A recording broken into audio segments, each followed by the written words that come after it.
All right, as you can see, we have just installed this software. Now we are going to start with our ladder logic programming, and we'll just quickly see some of the steps that how you can create a new file and how you can write the ladder logic inside the software. So first you have to click on this new button. You can give this program any name. As a program title, I would say over here, first ladder design, and it gives you the option for like PLC or VFD or something. So I'm using a PLC. You can select any of the series PLCs. These are the model numbers. So the most versatile one is ES or EC. We can pick any one because we are not physically connecting the PLC right now.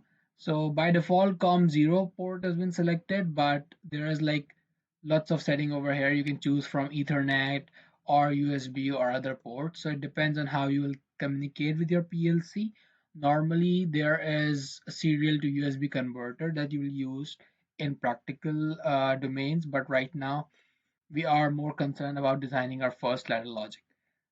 File name, that's by default, you can just leave it as it is so that it's saved with the name of DVP0.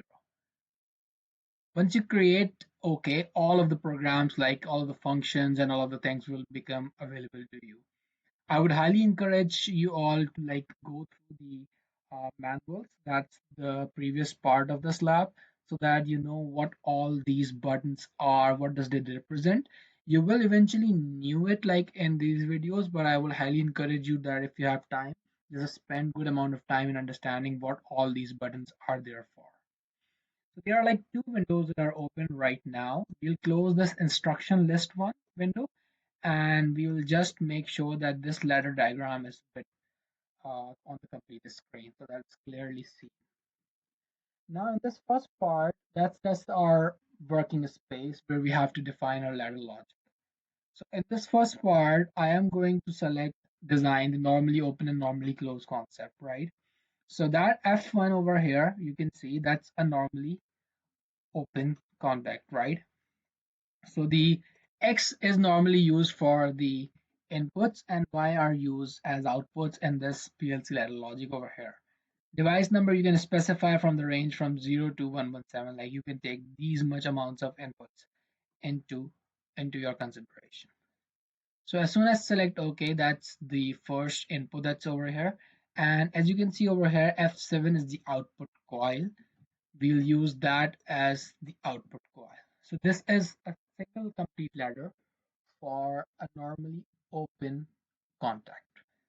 Let's make a normally closed contact as well. This is my, I'll change the name from X0 to X1, and I'll say that my output is Y1. So this is my ladder logic for normally closed contact. Since you might have studied already about and you have a good understanding about what normally open and normally closed means in terms of the relay, it's simply the same thing in the ladder logic, right? So these are like two of the basic, very basic programming lines that I've written over here.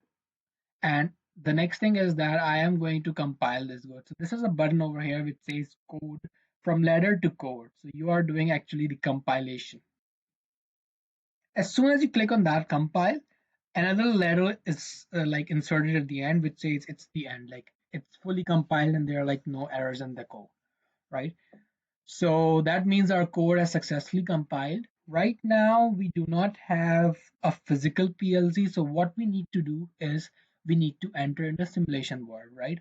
So this button over here is simulator button. As soon as you click this button, simulator will be started, and over here you can see simulator is shown over here.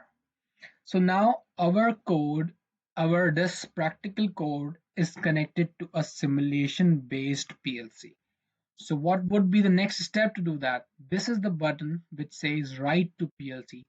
Whatever code we have written over here, we are sending it to our simulated PLC, simulation based PLC. If there would have been like a physical hardware, I would not click on this like simulator button. Rather, I would directly download it to the PLC. But since we do not have the uh, physical PLC, so I have just used the simulator and then I'm downloading it to the PLC. So it says I'm going to download it from PC, my PC to the PLC. All right, so yeah, that program has been downloaded into the